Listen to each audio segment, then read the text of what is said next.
Hey, this is Lindsay here, and today we're going to be talking about the 2021 Honda CRF450RW. This is basically the bike that the HRC, Honda Racing Corporation, just debuted this morning for Mitch Evans and Tim Geiser to race in the MXGP World Championship.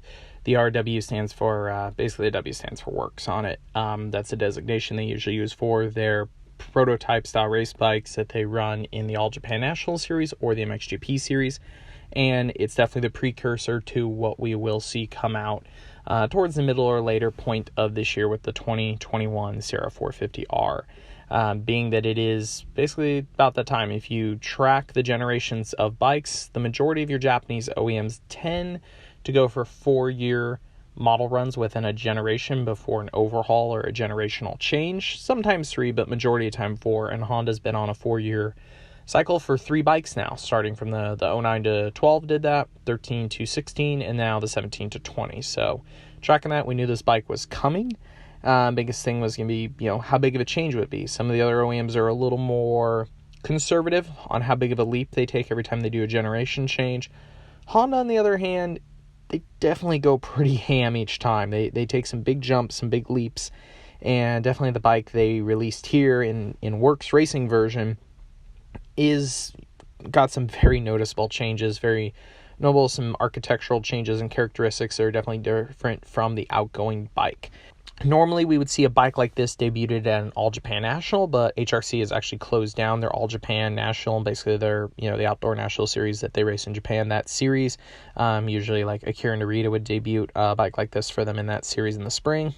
The internal operation there has been shuttered, so for them to actually take this machine racing this year at a high level, the MXGP series was the way to go. There is no, production rules there, so they can race prototype machines or machines that have not yet been released or homologated. Where the US, this bike would have to go through something similar to the factory edition state that KTM has. They would have to have 200 models proven to be in country prior to A1, and the other 200 or something by the end of the Supercross season. So we won't see them racing the bike here yet. I doubt they would even get it for nationals. So this will be kind of should be the only racing version we see for the year. So both Tim Geiser and his teammate Mitch Evans ride for the Garibaldi HRC operation there. So this is what they're racing.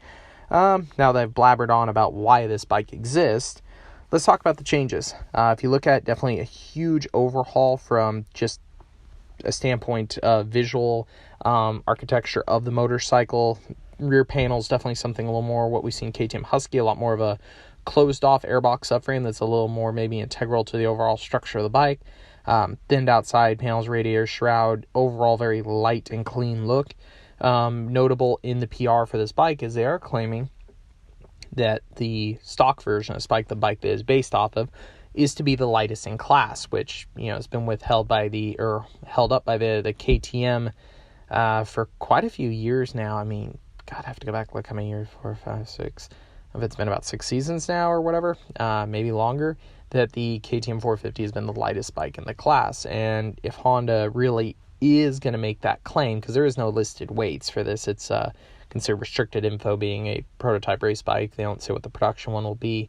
From a production trim, they'd have to cut at least 12 pounds to make that happen. Obviously, looking at it, they have gone away with the dual exhaust system. There's going to be some weight loss there. The spars of the frame are a lot thinner. Some people are making a really big deal about that. I've seen some initial comments. The frame itself doesn't already weigh that much. They've definitely probably lost weight in this regard, but I don't think it's going to be as drastic as some people believe. Some of the biggest points that they will lose weight is depending on how they do the plastic layout, by dropping hardware and overall bodywork, and also a big one would be the subframe and airbox design.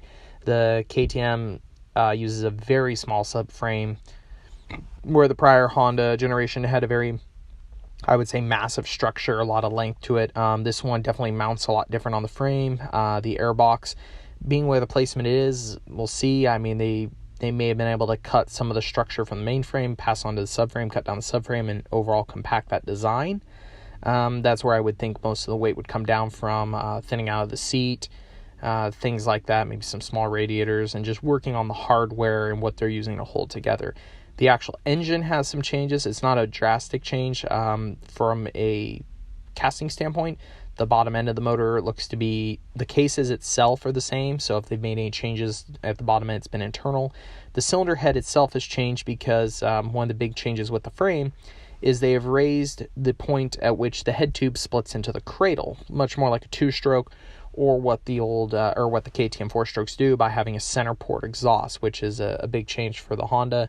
Like I said, since we've gone 4-stroke, really KTM and Husky have been the big ones pushing that. Suzuki finally joined that on their 250 recently, and now this 450 does it. So no longer does the exhaust port have to exit to either the left or right side of the cylinder head to get past the head tube. It just can come straight out the front, which should improve flow, improve power numbers. It's already had the most power in the class out of the box for the past 2 years now, so this could only add to that, maybe change the characteristic, what they're trying to get for flow.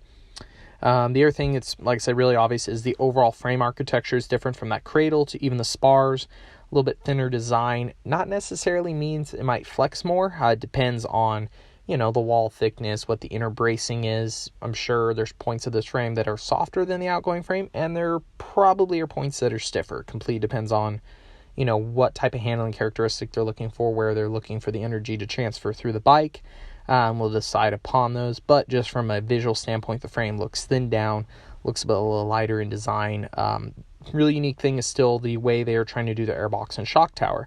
So on the prior generation of Honda, we got they raised the intake above the shock tower. They dropped the shock tower farther down the frame, changed the shock angle. So instead of having the air box or air boot run around the shock, it's now mounted above it where the tower is lower and tries to go in on a downdraft intake. As everybody pushes the downdraft intakes on motors, like we saw debuted on the Yamaha, Honda pushing to it, they're trying to get the least amount of angle from the intake port. So the more they can crank up the airbox and get it above the engine, the straighter the shot they can get down to the valves. I'm going to take a shot in the dark and say because of the top end casting change, and one of the biggest changes you see here is the fuel tank is still mounted up front. I know a few people saw it in initial pictures and thought maybe there was airbox up front. Still fuel tanks up there, although it's been squished even farther forward, and the airbox has been moved more into the center of the bike, under the center of the seat instead towards the rear. There's a lot of that black plastic area you can see kind of around the radiator, the base back area of the radiator shrouds. And if you notice, the subframe structure is mounted way up higher. So the bottom of the subframe is mounted higher up the spars, and then where the subframe mounts to the main frame is way different. Where it's usually up by the shock tower on most bikes, it's right behind the gas tank. That's why you see on the radiator shroud and under the seat there's a weird gap there. That's actually seems to be some sort of bolt point for the subframe, probably where the airbox clips into the tank or something along those lines, and then right below is where they're mounting it to the main frame. Because this airbox is much different, it's closed off. Side panel wise, there's no gaps. It looks like on the left side under the panel, there's definitely a gap that they're trying to feed air through. Doesn't seem like there's any intake ports towards the front of the bike, albeit I thought there might be around the radiator shrouds. It looks like most of that air is going to be driven from the left side. There's also a really weird, on the left side of the motor, right above the center case, there's a weird plastic box there. I don't know if it has to do with electronics or maybe some kind of air, another route for air intake pull. That's something that's not mentioned in the data here. And that's still the one part I'm kind of curious on what exactly that box is. A couple other major changes, cable routing. They've reverted more to the KTM. Throttle cables, clutch cable are now behind the handlebars, routed different under the tank. It does have a hydraulic clutch on the works version. If you look, the master cylinder is still the HRC part that is bolted on separately to the case, and the casting is still left over for a manual clutch arm. Probably the production bike will retain a manual clutch arm because of this. Like I said, the center cases themselves seem to be the same as the prior motor. They've probably changed the engine placement a little bit in the frame. The factory team's actually been playing around with that exact placement in the frame to change how the countershaft sprocket affects the torque on the rear end, which changes the anti-squat of the bike. They're working on things like that to try to improve the rear action, the rear suspension of the motorcycle. So the engine is probably located a slight bit different position than it used to be. All the engine mounting points are changed a bit. And like I said, big change is going to single exhaust. Having a center port exhaust looks a lot more like the KTM route, where it comes out like a KTM 250, 350, where they drop down, get a lot of head pipe length, come back up tight close to the bike under the radiator, down along the side to single exhaust system. Of course, with the working relationship Yoshimura has with HRC, they already have a system, which means when the bike releases, the exhaust system will already be out. Production exhaust, of course, will look different than this in design. Key things we could figure out: just the power, straighter shot in and out. They could get more power, or they could use that to broaden it, smoothen it out, try to maybe make it a little bit easier to ride than the 1920 had some harsh characteristic points. Maybe they'll clean up that power band a little bit. The bodywork should be really good for traction. Those style side panels, like we see KTM Husky, offer a little bit different way to grip the motorcycle. The other thing that's interesting, they've maybe taken a little bit from the KTM Husky route, is now that they're down to single side exhaust, they've brought the plates up above the exhaust, which I know some people aren't a fan of because it exposes the exhaust to damage. But when you have the plastic drop all the way over the exhaust, plus the rubber grommet that's needed to buffer them, that side panel ends up being over an inch bigger on that side. Makes the bike feel wider. By tapering it, ending it above the exhaust and keeping it close, they're able to keep that side skinnier.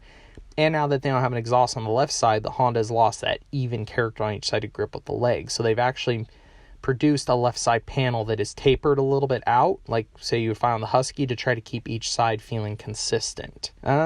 Really on that, like I said, to look around the bike, the engine itself is just up top end casting changes, so we'll probably see a piston change to work with the new exhaust chamber, possibly a cam change.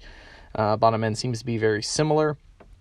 There's a lot of goodies on this bike. They're, of course, HRC specific, like titanium foot pegs and brackets, work suspension. The bike does have a BFRC shock. I would be very surprised to see that meet production. The works version's really good, but there's a few major parts changes between those two shocks, and nobody's really been putting in the effort to finish developing out the production shock after Suzuki brought it in. They haven't also done any more further development on it. So I wouldn't be surprised to see a more standard design show a shock on the rear of this bike once it actually debuts in production trim.